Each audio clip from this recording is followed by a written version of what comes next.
Fairytale is back, and we're starting back off where we left off, with Selene introducing herself to Irene. Okay, so it starts off with a small joke where Suzaku's like, well, who are you talking to? And Irene says, basically a spirit. And so he's like, oh, so a ghost like Wrath. And Irene says, yeah, but this is a naked woman. And Sasaki basically gets super embarrassed and runs away. Irene then comments what I commented last week, or 2 weeks ago, is that she's actually wearing clothes this time. I can't believe that Selene still sees her as naked, and then Selene basically says, no, I can see you're wearing clothes. I was just messing with Sasaki. So Irene introduces herself, obviously. She goes with her full name, which surprises Selene because her surname is the name of a dragon. And obviously that wasn't Irene's original surname. She took it as Belceron was the Sage Dragon, so she took the name Belceron as her own, as basically to explain their partnership and the fact that he helped create Dragon Slayer magic. And Selene comments, the Sage Dragon, huh? Belceron does refer to himself as the Law Dragon, and Irene explains that, yes, well, if you find a book on dragon slaying magic, he's going to be in it because that he was that important of an individual for the magic, because, well, he helped invented it.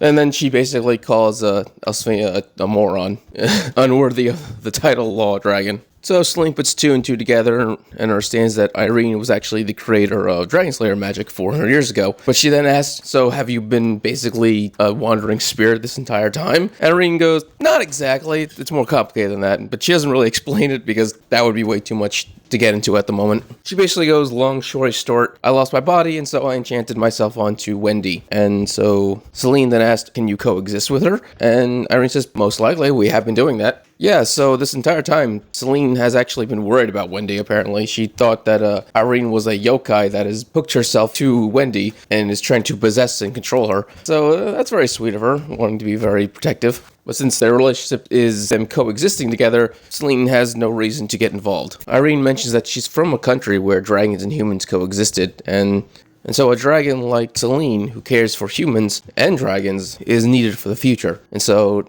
Irene basically says, I cannot let you die. Selene seems to try to bluff and say she's not worried about dying, but she clearly is. Irene can tell she wants to live as a human. And so Irene also wants something, and apparently the two of them can give it to each other. So Irene transfers Selene's fatal wound onto her with her enchantment magic, because once again, enchantments can literally do whatever the fuck you want. It's basically reality bending at this point. It's been that way, let's be honest. She stopped Urza from growing in her womb for 400 years. So yeah, she takes Selene's fatal wound, puts it onto herself, aka onto Wendy, and so Wendy starts to feel the pain and suffering whatever Selene's been going through, and she's basically just writhing in agony in her sleep. But Irene doesn't plan on having Wendy take on this damage and basically die because of it. Her plan is for her to separate from Wendy so she can take it on and die. Thing is that Irene cannot die because she enchanted herself, well, stay in the world of the living. So yeah, that's Irene's wish. She wishes to die. And so she finally figured out a way to do it. She's going to take a fatal wound, add it to her own soul, but since she's already dead, cannot die, so she'll need Selene to send her to a place where her magic doesn't work, though her magic isn't keeping her alive. Wow, that was a mouthful. Selene obviously doesn't want to do this because, let's be honest, she doesn't want to just straight up kill someone who's trying to save her life. But Irene then basically talks about how they're both mothers. But unlike Selene, Irene didn't actually love her daughter, and she casted her away as if she were trash.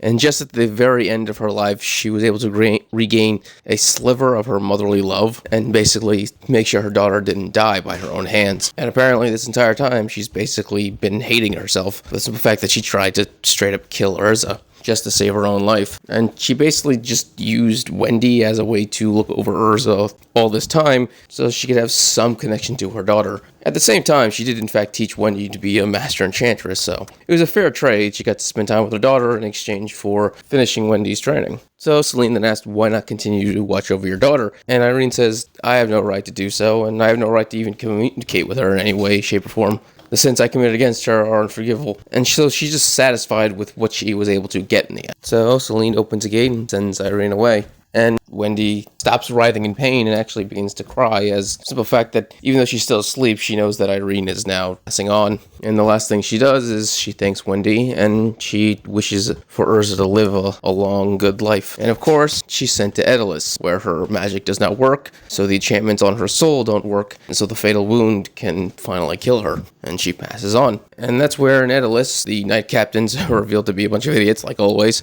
But they have a reason for that. It's because they're all freaking out about the simple fact that Edolas Urza and Mystigan are about to have a child. And she's born healthy.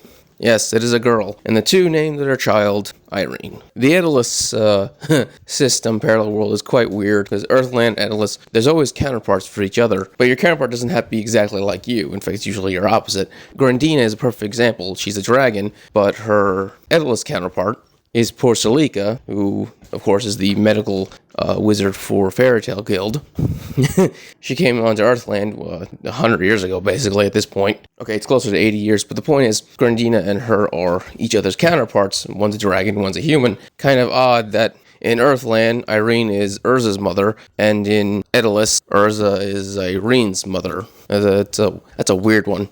Then again, it just could be reincarnation, because we know that does exist, based on the simple fact that both Mavis and Zareth did reincarnate at the end of the fairy tale, but I don't think that's what it is. Edolas isn't really a reincarnation thing. Edolas is that you just have a counterpart. I would just like to point out that Urza dressed as a maid and attacking everyone, Urza, Nightwalker, was like 9 months pregnant at that point, or 8 months, depending on how much longer second Edolas arc and now happened. Basically, no matter which version of Urza it is, she's fucking insane. Because I guarantee no pregnant woman should be, let alone able to do that, let alone should be doing it. Like, damn. Honestly, I think this was a pretty good ending for Irene. It really wrapped up her story. She finished her training with Urza. She was able to save Selene, so this way she could, and even though she never actually communicated with her, she was able to spend what time she had with Urza. I'm glad this entire chapter was dedicated to Irene. The funny thing is that last week, it seemed that Selene wanted something from Irene, but she didn't want her to take her, wound away and die, because she didn't know she could do that. So whatever Selene wanted from Irene, I guess we'll never know. But yeah, I'm glad Irene got the closure she needed and is finally able to pass on. Alright, if you enjoyed this, please subscribe, give a thumbs up so you enjoy more fairy tale and other anime things. Thank you and have a great day.